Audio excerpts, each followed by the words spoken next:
Hey guys, before we start, I just wanted to give a great big shout out to a fellow YouTube Death Battle reactor named Nemesis Bloodryche. He's been going through a lot lately, and I just want to say, hey man, just hang in there. Um, you know, we all enjoy the things we do. He's been considered by some in his community and by some of the people who watch his content as being negative or overly negative in how he reviews and what's the right word? Consumes this content. And I've never gotten that. I think it's fine to be critical of the things you enjoy. I think you should especially be more critical about the things you enjoy because you hold it to a high standard and level of respect that you just want to see what's best for it. And, you know, I understand that. I mean, there are some things that I enjoy. I enjoyed the Indiana Jones movies, even the ones that people tell me not to enjoy. And it's not because people tell me that I'm wrong for enjoying it. I enjoy it because I enjoy it. I find stuff about each film, even the new ones, that people tell me not to like. Um, and just because I'm critical of some things doesn't mean that I fundamentally hate it. Um, so, Nemesis, if you do see this, cheer up, man. Just, we care about you and we want what's best for you and your content, and just hope you're feeling better, buddy. Good evening, dear viewers. It's time for a death battle reaction. This one will be Guts versus Dimitri, Fire Emblem versus Berserk. Now, always check out the original content before you see anything of mine. Like, share, subscribe to Death Battle, then if you don't mind, do that for me, and comment with what you think about my reaction.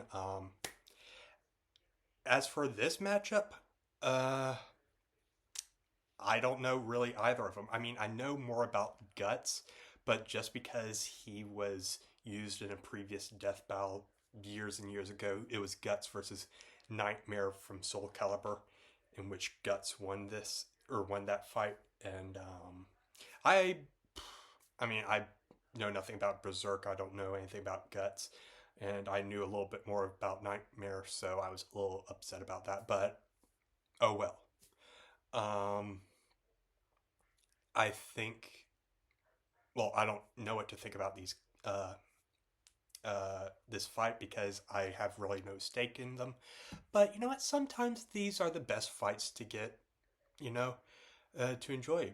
Sometimes you don't have that bias in you to really impede your thoughts or like tell you, well, they didn't do this, they didn't do that. Because I think stuff like Sauron versus the Lich King is one of my favorite death battles, despite me knowing nothing about either characters. And that's the same sort of mindset I'm going into this fight. Is I don't know either character, and maybe this will be for the better.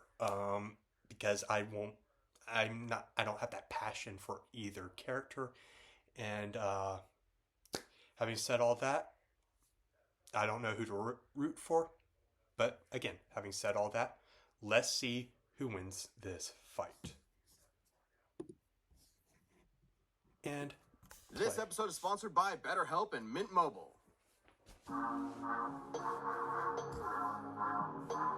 I hope you're having a great day, dear viewers, by the way. Guts, the brutal black swordsman of Berserk. And Dimitri, the savage savior king from Fire Emblem. Vengeance is an ever-malicious force that can turn anyone into a broken, traumatized... unstoppable one-man army. He's Wiz and I'm Boomstick. And it's our job to analyze their weapons, Should I give armor, and Berserk a skills chance? to find out who would win a death battle. Oh, In the 3D realm animated. of Midland, life really sucks all around. Demons run rampant, villages get pillages, and a helpless elf fairy has become target practice practice for some thugs. Batter up! Until walking into the torment comes a stranger clad in black, cleaving through anyone in his way with One thing I love about earlier anime, like from the 80s, 90s, like this, I'm guessing that's when it came out, is I love the style. I love that it just has this darker edge to it. I don't know, I just love some of the art styles. Like this looks amazing. I love that. Led by Gambino. Who definitely isn't winning Father of the Year. Gambino put Guts through the ringer, training him with swords way too big for I remember this about Nightmare vs. Guts. 9 years old. Training with such large swords. Ooh, made Guts I love incredibly strong, that but artwork he there. needed a different kind of Looks strength like to endure the Albert horrendous Dürer abuse he almost. suffered from Gambino. So he murdered the bastard in self-defense. He deserved it, trust me. With no home or family to speak of, Guts aimlessly Likes wandered Puck. for years as a lone mercenary. Until he caught the eye of the ambitious Griffith. Impressed by Guts' bold battle prowess and blunt honesty, Griffith wanted him. So Guts joined his mercenary group, the Band of the Hawk. Where Guts' gutsy fighting style made him the perfect captain. The dude was hardcore enough to fight more than 100 enemy soldiers on his own, and even helped end a 100-year-long war, all while earning respect and glory with Griffith and his group. For the first time, Guts found Like, that true looks friends and beautiful. comrades to rely on. But when Griffith realized he couldn't keep Guts at his side, really bad things happened. Upon the eclipse, Griffith summoned a bunch of demons. I heard about this part. It was very dark. Guts' new friends to the abyss. If that wasn't bad enough, he marked Guts with a demonic brand, then raped his girlfriend Casca, forcing Guts to watch as his eye was split open and he was forced to tear off his own arm. Ugh. Really bad things. Guts barely escaped with his life. He vowed to brutally murder Griffith and every demon, down to the last one. No small Sounds like the task Doomslayer. for him. And every big task needs even bigger weapons. Guts' bread and butter is the enormous Dragon Slayer. 6.5 feet long and weighing over 300 pounds, Dragon Slayer is absurd. In Guts' hands, it can cleave through plated armor and even demons with skin of corundum, a real-life metal that is harder than steel. And since Guts has made killing demons his favorite pastime, Dragon Slayer was exposed to so much demonic blood that it exists on the astral plane, meaning it can harm any supernatural monster. God, this thing's heavy. Guts also carries a collection of explosives Start working and out. throwing knives, but I'm partial to his mechanical arm, complete with a wondrous invention of a repeater crossbow and a secret cannon. Yeah, that's neat and all, but they aren't as awesome as Dragon Slayer here. God, how does he do this? Okay, the repeater crossbow is pretty cool. It can fire a volley of 4 to 5 bolts per second, making That's it fast the for a go-to crossbow. option for mowing down groups of bad guys. And Well, hey, if you gotta lose your hand, they replace did, it with a in ancient goddamn China, they super had gun is such the a way to thing. go. Even demons are afraid of this Repeated thing. rifle, See ya, crossbow. Snake face. With his collection of weapons and indomitable will, Guts slaughtered everyone That's and beautiful. everything in his way. Be it an army of trolls, a supersonic elf fairy, or some Bible thumper whose blows were like cannons. But while Guts took the physical challenges in stride, his mental strife was a different story. He had demons to deal with, literally and figuratively. Figuratively. Always tormented by his inner beast of darkness. Guts tried to shoulder this trauma alone, even for a time leaving behind Casca, who survived but was mentally broken. Nothing would replace the comrades Guts lost during the eclipse. However, through his resilience, he eventually saw the dangerous path he was on, and so reunited with Casca and eventually came to depend on new companions. Including pretty boy Serpico. He doesn't look like much, but the guy is fast enough to dodge lightning at speeds over 100 times faster than sound. And Guts has kept up with him more than once. And thanks to the witch Flora, Guts got his deadliest and riskiest asset, the Berserker armor. Oh boy, by shutting down all mental limitations, this armor gives Guts a huge amp in strength. Pain means nothing to him now, and it even I remember heals injuries this. on the fly. Wait, did I say heal?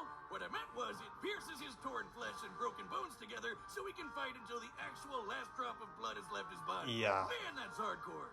And extremely risky. Donning the armor has been nearly disastrous for him more than once. Yeah, when he's in a stitched up rage, the beast of darkness is gnawing on his mind, tempting him to go berserk. Bam! Title drop. Guts' tenacity is a sight to behold. He's held back a demonic dragon, withstood being impaled, and even teamed up with a fabled demon swordsman to take down an apostle that can channel lightning. And sliced up a clown dude in the rawest manga panel ever.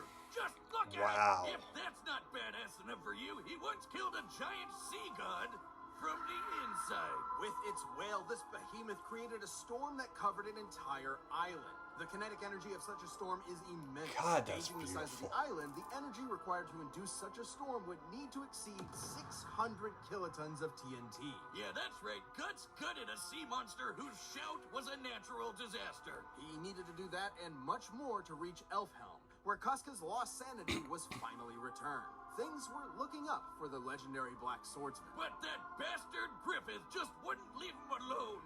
No matter how tragic his tale becomes, Guts will persevere for his allies, both past and present. He has new friends, a renewed heart, a badass sword, and the last thing any man, demon, or god wants to do is mess with him. Fuck yeah! Okay, that's Guts. He seems pretty powerful. Island level. Or at least he can scale to someone who can destroy islands, I guess. And he's pretty fast as well. But that Berserk armor is just wicked. Something that just keeps him alive.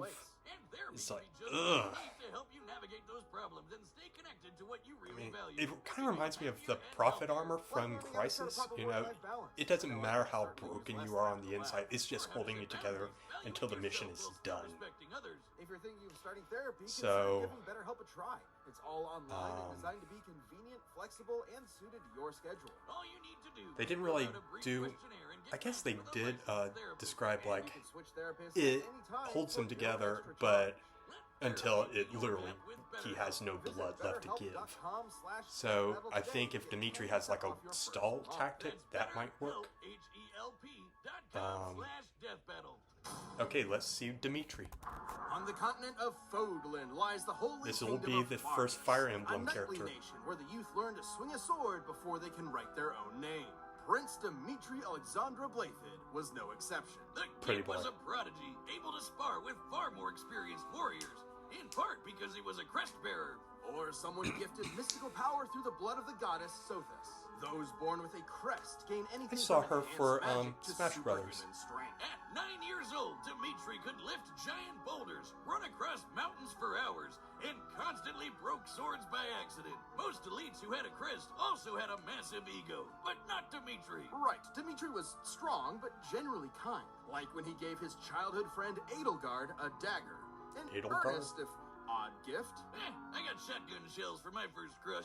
But life took a turn for Dimitri when a mysterious group murdered his dad and a bunch of knights, burning them all in front of him, and leaving the poor kid with some serious survivor's guilt. Guilt that only worsened when the country of Dusker was unjustly blamed for the tragedy. Dimitri lamented that he could not stop Fargus's corrupt nobles. Don't worry though, when those I've same never played nobles Fire rebelled a Emblem, I couple just years know 'em later, from he Smash fought them Brothers. like a beast, slaying them all with sadistic glee. This savage side would emerge when Dimitri was reminded of the tragedy he witnessed. Otherwise, his chivalrous charm remained forefront. With guidance from his dead dad's buddy Rodrigue, Dimitri got into the Garrick Mock Officers Academy, where he led the Blue Lion's house and learned the mystic arts. Well, he's not Sounds the like most Hogwarts. proficient in it, but Dimitri did learn healing and elemental magics, able to call down lightning or even channel it through his weapons. Letting him electrocute tons of enemies at once. He learned this and more from everyone's favorite Smash Bros. Character, Professor Violet. Assuming you picked Dimitri's Blue Lions when you played Fire Emblem Three Houses. We're getting a little meta here, but his story turns out very differently depending on the path chosen. Aside from the Blue Lions, there's Edelgard's Black Eagles. And the Golden Deer. led So by one the thing I great noticed is he's able to attack dozens of people at once with electricity, where Guts was able to fight like 100 guys over the course of a night. Ashen wolves for life, losers! Of course Jocelyn picks the Goths. Anyway, in Dimitri's route, he mastered all manner of weaponry, lances, swords, axes, gauntlets, and more. Some of these weapons use magic, some use poison, and others are used to slay giant monsters. But all of them made Dimitri an ace at warfare, especially when Violet taught him some special skills. The seal movement technique. So it seems that Dimitri has a lot more options. Lance skewers enemies with ice, and Swordbreaker boosts evasion against blade users. To top it off, Dimitri can enter an awakened state for even more power. Dimitri led his classmates through thick and thin, but everything changed when he suspected the one behind the tragedy of Duskur was his old dagger friend, Edelgard. Dun dun dun! Edelgard. What a name. Fodlan's oppressive crest system, Edelgard and her empire declared war on Fargus and the Church of Seros. Dimitri could be cruel before, but after this betrayal, he snapped, vowing to kill every last one of them. For 5 years, he slaughtered the enemy, all to appease the voices that called for Edelgard's head. He's not exaggerating. Dimitri truly believes his dead loved ones cry to him, unable to know peace until he claims vengeance.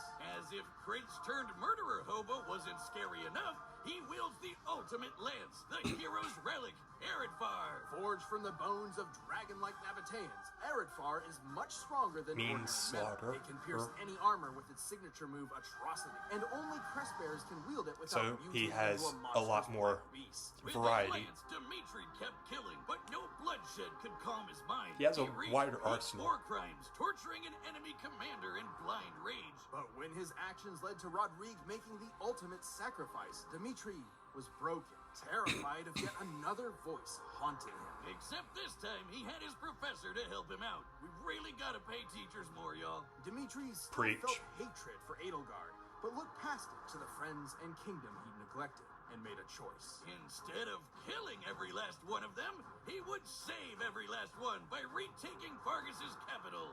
A task this wretch-turned-savior king had the strength to do. Dimitri has dodged meteors going Mach 60, decimated a squad of soldiers with one spear throw, and defeated a wizard from the magic Illuminati.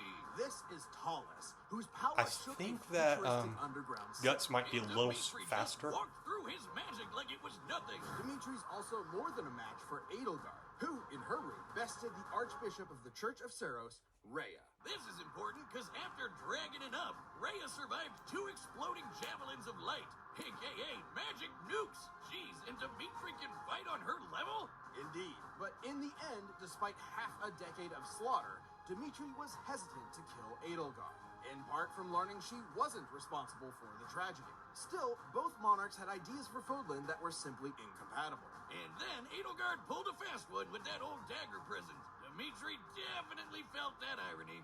The war was over, and with his allies at his side, Dimitri claimed his place as a just king. Unless, you picked a different house. His story doesn't end very happy in those. But though the voices of the dead will haunt Dimitri until his final breath, so long as he has his friends, conviction, and compassion for the living, he will find peace. So it definitely seems like Dimitri has way more options than Guts, but I think Guts might have more power and might be faster, Dimitri definitely has more variety and a bigger arsenal. He has magic, and I think Dimitri might be able to withstand a little bit more than Guts. But as to who would win, I'm really not certain. I'm going to root for Guts, but again, I'm not 100% sure. They really didn't give much in terms of weaknesses, but even if Dimitri wins, okay, I wouldn't be surprised. I thought that was my phone for a second. I had it right here. So, I'm rooting for Guts, but I wouldn't be surprised with how it goes regardless. And, ooh, that looks beautiful already. 100 men strong. What drives your slaughter? Save the high and mighty crap till you're dead.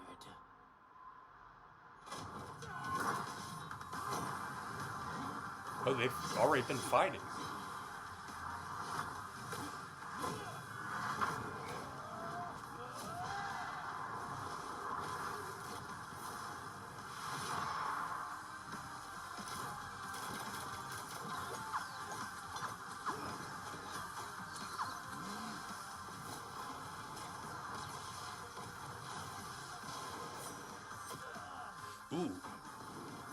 throwing knives. Ooh. That's not good. For him. I will tear your head from your shoulders.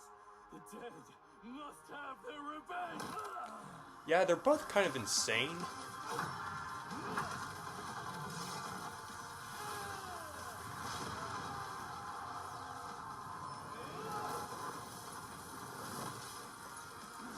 Ow.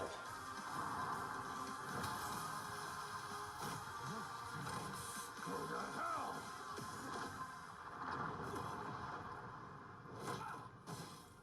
Ow. Bastard.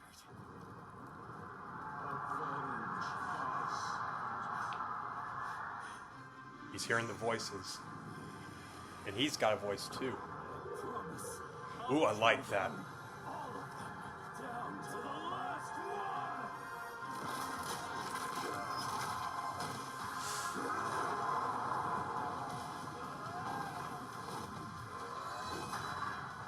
The awakened state versus Berserk. Ooh.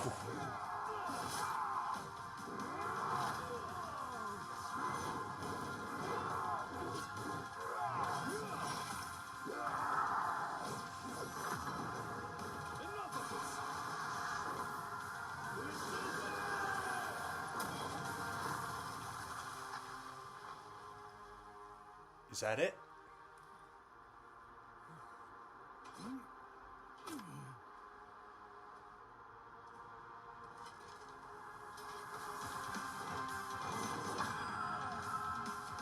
Ooh!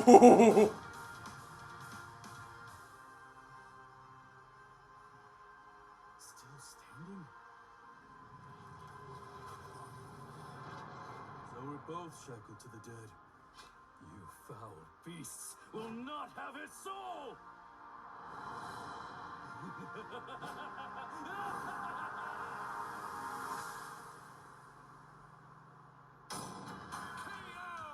I don't know what's scarier, Dimitri the demon or Guts still standing there.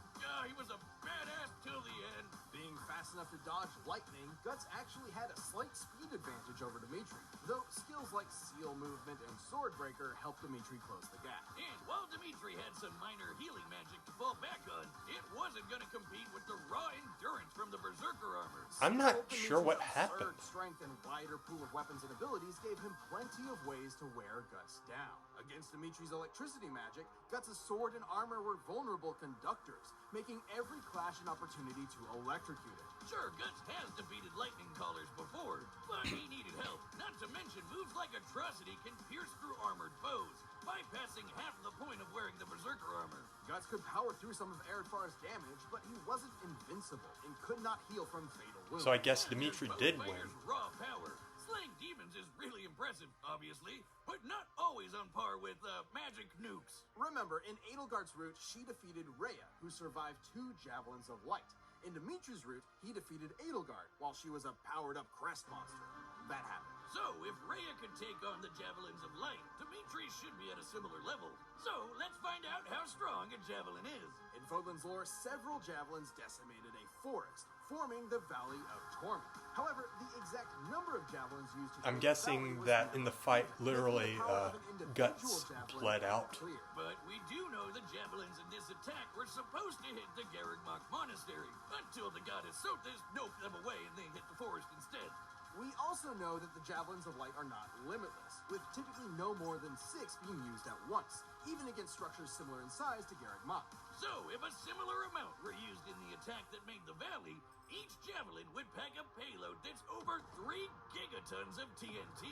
Even if we severely lowballed this and said the destruction was divided between 10, 50, or even 100 Okay. different Javelins of Light, surviving 2 Javelins would still be greater than the best of Guts' feats, even scaled to the Sea God.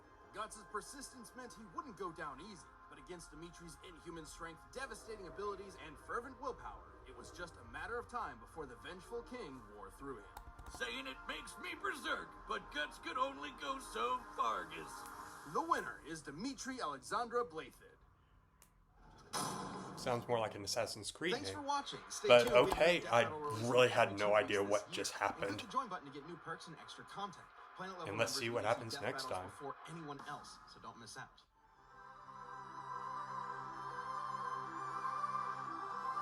Martian Manhunter. Silver Surfer. Okay. We're having yet another Marvel vs. DC fight. Okay. So I was wrong, but in retrospect, not surprised. But I think this is just another one of those fights like Dragonborn versus Chosen Undead that they really didn't make it that clear as to what the hell just happened. I mean, I'm glad the fight was great, but that ending is just what? I thought, was it like a tie or? And even if like Guts was dead, wouldn't his arm just keep going and just be like? I mean, maybe that's not how they work. I don't know. But what do you dear viewers think? Did you like this episode? I thought it was a good fight. I would give it like an 8 out of 10. There were some moments that I thought didn't work, especially that ending. The analysis wasn't really all that special, but I hope you, dear viewers, have a wonderful rest of your evening. Please take care, and until next time.